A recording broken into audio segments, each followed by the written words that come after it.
You're listening to Miss Style, Strength, and Grace with Deidra Murphy. This is your one-stop shop for style, fashion, health, and fitness. Deidra's passion is to help empower women to reach their fullest potential, both inside and out.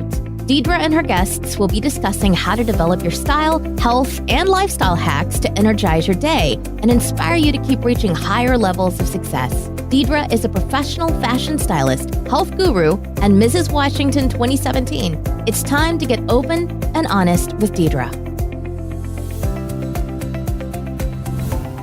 Well, hello and welcome to today's show. I am really eager to talk to you as we are changing seasons.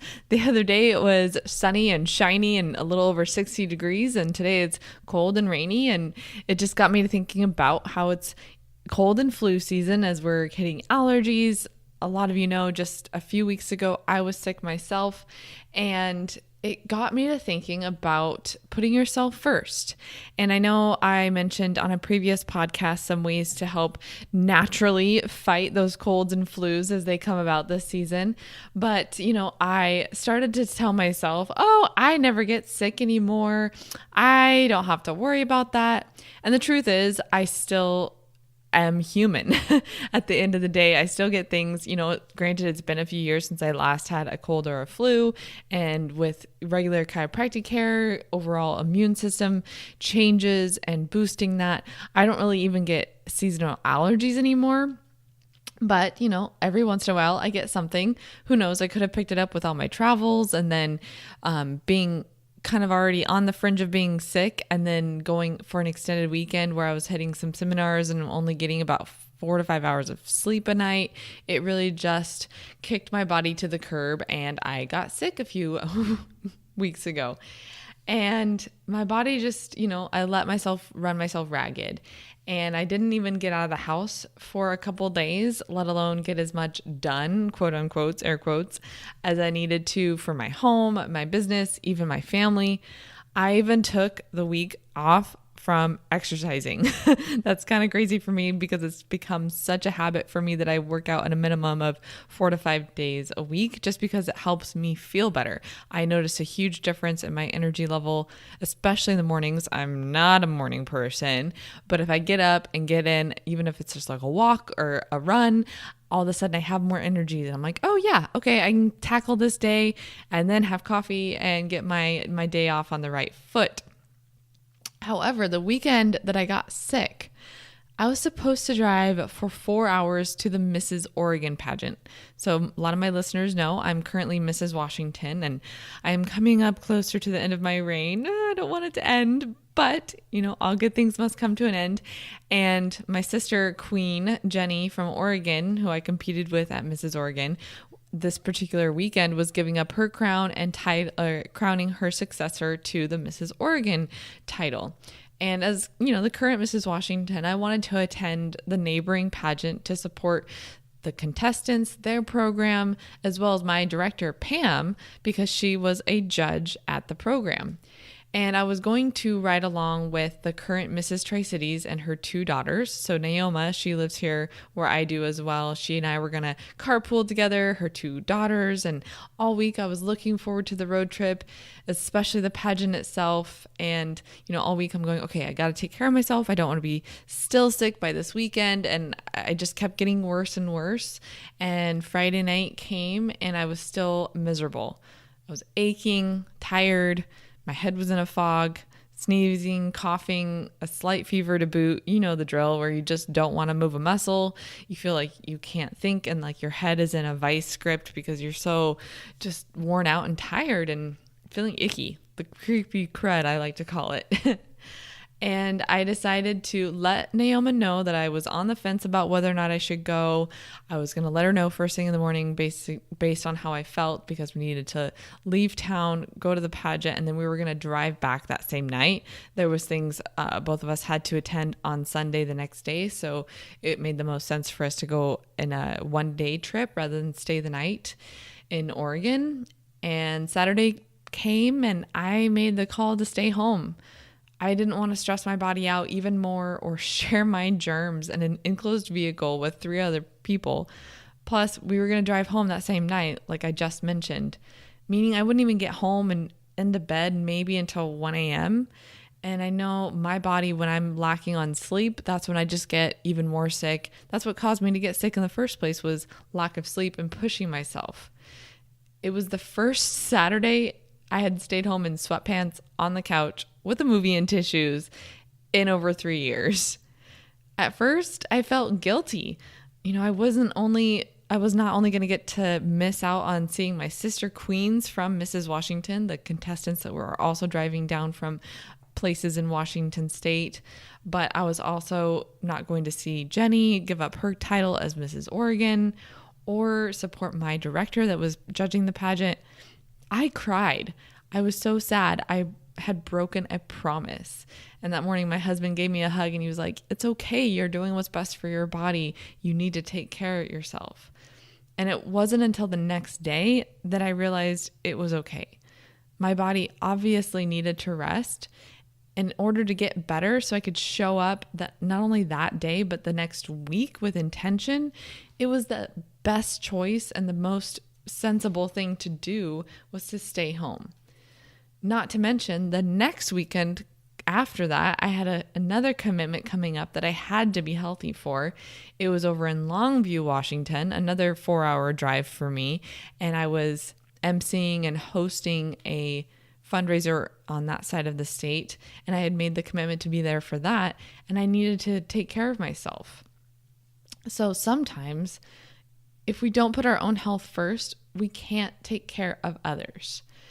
It always reminds me of when you're on an airplane and the flight attendant is talking about all the safety measures and things to do in case of an emergency. And if the cabin pressure loses air pressure, the air masks will drop down. And they always say, put on your own mask first before attempting to help others. And that's the same thing in life. Where else does that, translate to? You've got to put your own air mask on first before you can help others. So I want to encourage you, if you're putting yourself first, stop feeling guilty. Let go of that shame and guilt associated with putting yourself first. I know I'm not a mom, but I think a lot of moms struggle with this, especially in our culture for whatever reason. It's almost that martyrdom of self-sacrifice of, oh, I can't because I'm so busy because of my kids, or I've got to put everyone else on the front burner first. And it becomes like this badge of honor that women wear. And it becomes almost a negative thing for us to put ourselves first and have self-care, whether it's just, hey, I need a bath by myself, uninterrupted, with bubbles and no kids for 30 minutes. Or maybe it's, hey, my self-care is I'm going to work out, and that's my 45 minutes of me time alone block, whether it's a run or working out at the gym, whatever it is. Thinking of that as a self-care and not a selfish thing, because if you're able to take care of your own health and needs and priorities first, then how much more effective can you be for your friends and your family? How much more can you give as a person if your needs are met as well? In what ways do you need to practice some self-care? I think that it seems altruistic, but in the end, you end up shortchanging your loved ones. So I encourage yourself to start finding ways that you can take care of yourself, because then you'll have the energy and the longevity to take care of your others, whether it's your kids, your spouse, maybe your students, maybe you're a teacher, and have more energy and productivity for those in your life. I saw a article the other day, I think it was on Huffington Post, and it was talking about some different ways that people see self-care, and a lot of things that it was defining as not actually being self-care are things that people typically call, self-care, like, oh, I'm just gonna drink wine all night and that's my self-care, or I'm just gonna buy the shoes because that's self-care. Well, in some instances it might be, you maybe have been saving money for that special pair of shoes or that special dress for that date night or your birthday, and that might be your idea of self-care. But those are kind of bigger one-off instances. But every day you should be practicing some sort of self-care, even if it is, like I said, working out, or maybe it's eating right, or maybe it's, not cooking or eating something different than the rest of your family. Maybe it is that you're on a journey of weight loss and you're trying to get that going. It is a self-care thing to maybe make one meal for your family and then you decide to eat something else, and that's okay. And you don't need to feel guilty about that. Or, hey, maybe it is just one of those things where you make something that you can eat and you make enough for everyone. And if they don't like it, they can make something else for themselves. I know when I was on my journey for prepping for Mrs. America, I was on a really strict eating plan. I made sure that everything I was eating was fitting my caloric intake for the day and my macros of breakdown of fats, proteins, and carbohydrates. And I would make enough so that my husband was welcome to eat what I was also eating. But if he wanted something completely different and he wanted, pasta and mashed potatoes and like carb heavy items that I didn't want to have in my body, I was like, hey, you're welcome to make them and eat them yourself. I'm not going to have any of them, but if you want it, that's fine. And he knew that. And he was like, that's okay. There's a couple nights where he was like, yeah, I'm going to make some sweet potato fries. And if I wanted to, I could fit it in my macros and make it work that day. And if I didn't want to, then I didn't have them. But he knew if he really was dying to have whatever it was, he could do it himself. And I think too, it's an empowering decision as well, because whether it's your kids or your spouse or somebody in your life, if you're empowering them to make that decision for themselves, in the end, you're setting them up for success because they're going to be able to make those steps, make those decisions, and grow as an individual. So I know this is a shorter podcast today, and I hope that you got some inspirational nuggets from my little story about self-care. And like I said, I just want to encourage you to think of some ways that you can incorporate self-care, even if it is only 5 to 10 minutes a day, whether it's maybe journaling, reflection, maybe it is that bubble bath, what have you, and start putting yourself on the front burner so that way you can help others with more intention, more productivity, and just more effectiveness later on. If you're listening to this and you're on your smartphone, take a screenshot and share it on your Instagram and tag me at Style by Deidra. I'll share your Instagram story as well. And if you have a question about really anything, whether it's health and fitness, nutrition, fashion and style, maybe travel style hacks, whatever it is, send me your questions at Deidra at stylebydeidra.com.